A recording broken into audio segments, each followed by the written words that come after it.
السلام عليكم يا جماعه، ازيكم؟ عاملين ايه؟ يا رب تكونوا بخير. احنا النهارده مع بعض هنعمل المكرونه البشاميل بطريقه مختلفه، وكمان البشاميل بطريقه مختلفه. يلا بقى مع بعض نشوف الطريقه ونشوف المقادير. المكرونه البشاميل يا جماعه المقادير بتاعتها دي بصل، يعني دول بصلتين على ربع كيلو لحمه، يبقى حلو قوي عشان احنا هنعمل صينيه مكرونه. دول بصلتين على يعني معلقتين سمنه وشويه زيت صغيرين. طبعا انا طحنه البصل في الكبه ومصفيه من الميه بتاعته اهو بالشكل دوت.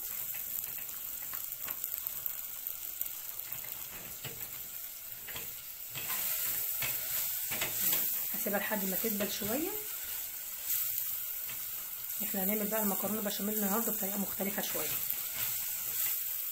مش هنعملها اللي هي التقليديه بتاعتنا، لا هنزود فيها كده تركه حلوه قوي بتغير طعمها وفي نفس الوقت بيبقى طعمها حلو.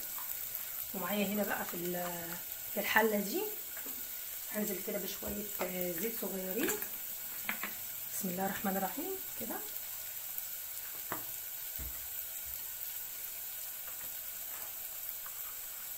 واروح نازله عليهم بطماطم، كوبايه طماطم. بسم الله الرحمن الرحيم كده.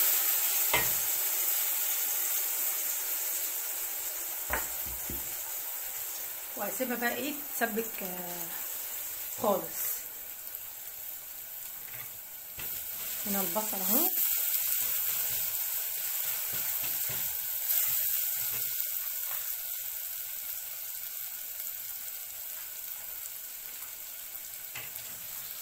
ابتدى يتسبك كده.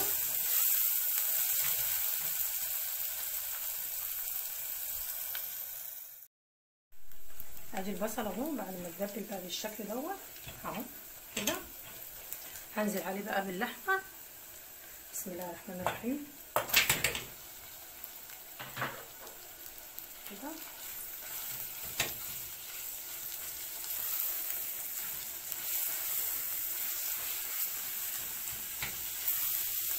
كده واسيبها بقى ايه لحد ما تتعصج.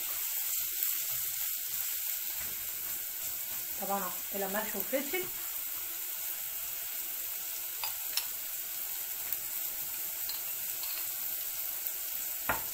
وادي الفلفل. هنا كمان الطماطم هحط لها فلفل وملح، وانا حطيت لها شويه سكر عشان تعادل الحموضه بتاعتها كده.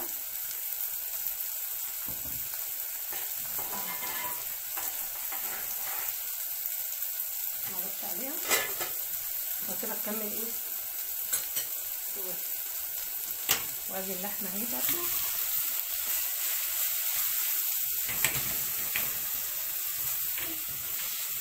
كده.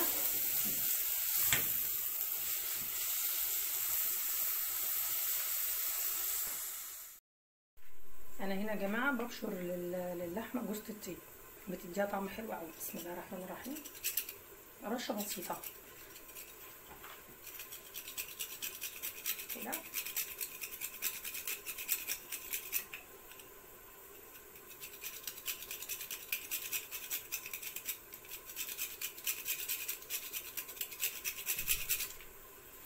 بالشكل ده. واسيبها بقى تكمل ايه تعصيج.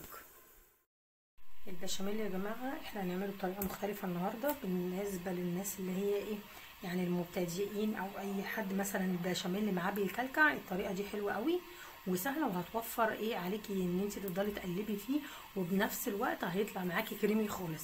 احنا هنا معانا دول 7 معالق دقيق بالمعلقه بتاعه الاكل دول، دي مش هرميه قوي، 7 معالق عادي. ومعايا نص كيلو لبن. ومعايا هنا دي الكبه. هنسمي الله كده وهنفضي الدقيق في الكبه. بسم الله الرحمن الرحيم.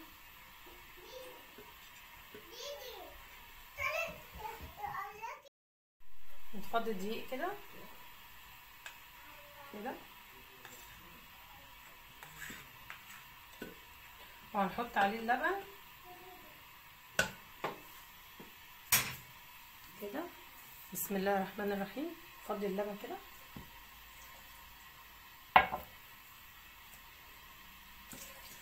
وهنضربهم مع بعض كويس قوي. هضربهم واوريه لكم في الاخر. هنا يا جماعه انا حاطه هنا في الحله دي شويه زيت وحته زبده بالشكل دوت. هنا بقى طبعا انا هنا معايا البشاميل بعد ما ضربته بالشكل دوت. هعلي بقى ايه كده النار شويه وهسمي الله كده وهنزل ايه على السمنه على طول كده. شايفين بقى اهو كريمي خالص اهو من غير اي تكتلات. هقلبه كده بالشكل ده لحد ما يتقل معايا.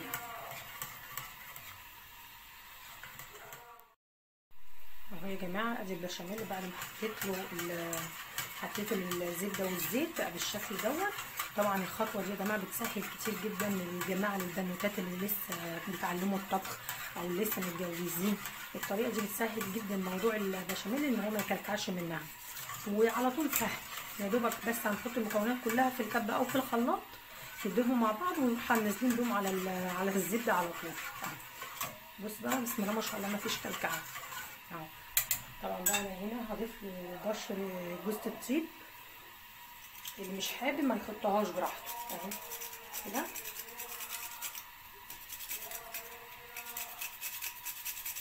بس كده.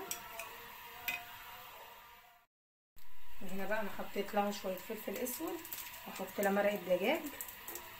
اللي حابب يحطها حابب مش حابب خلاص.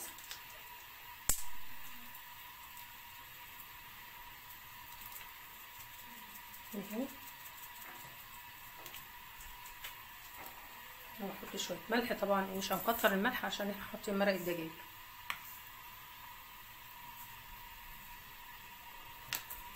وهنبتدي ايه نقلب تاني.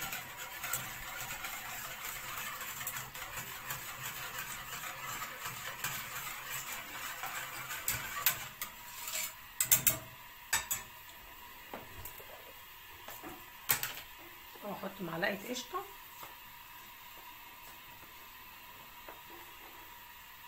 كده. بسم الله الرحمن الرحيم.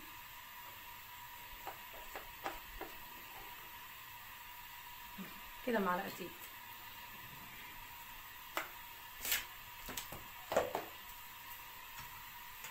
كده خلاص هسيبه بقى لحد ما يتقل خالص.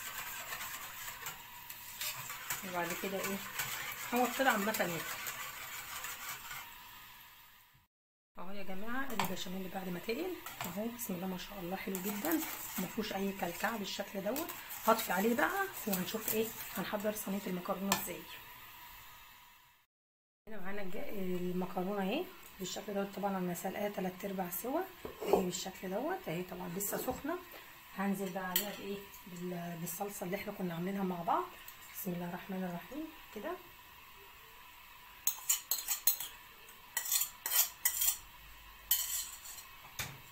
وهقلبها كلها في بعضها كده.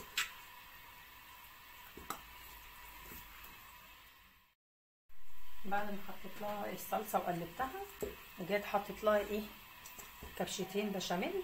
اقلبها تاني كده. ادي الصينيه اهي حطيت فيها برده بشاميل بالشكل ده. وهنزل بقى بالمكرونه. هنزل بنصها في الصينيه. بسم الله الرحمن الرحيم كده.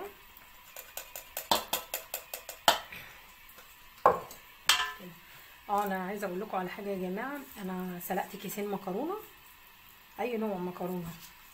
دول كيسين مش كيس واحد. احط تاني كده اهي كده. وبعد كده احط ايه اللحمه اهو. هنا هحط اللحمه. هنزل بعد كده بسم الله الرحمن الرحيم كده.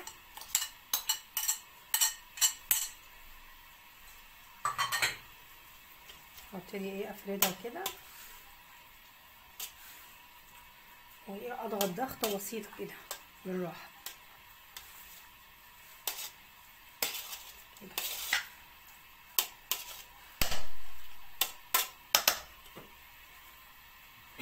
ممكن احط ايه معلقتين بشاميل برضو كده.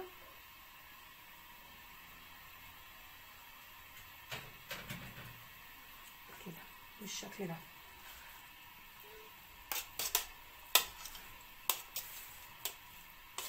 وهنزل بالجزء التاني بتاع المكرونه.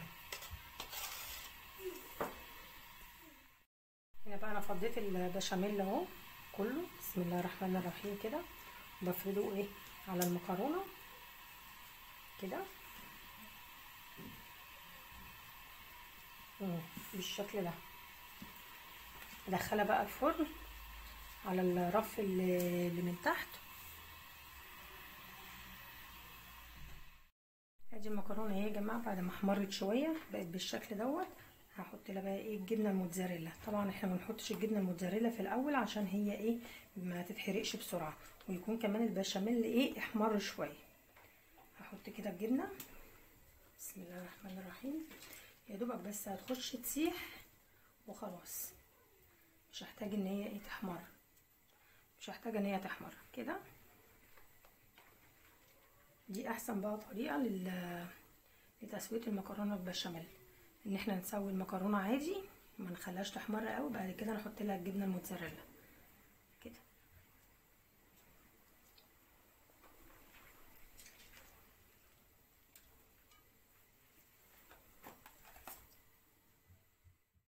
ادي المكرونه اهي يا جماعه بعد ما طلعت من الفرن بقت بالشكل دوت. شايفين بقى جمالها عامل ازاي؟ بسم الله ما شاء الله، حلوه جدا. وطبعا الجبنه الموتزاريلا عليها اهي. اتمنى بقى ان هي تعجبكم، وتعملوا لي لايك وشير وسبسكرايب للقناه اكلات ديدي ونانا. السلام عليكم.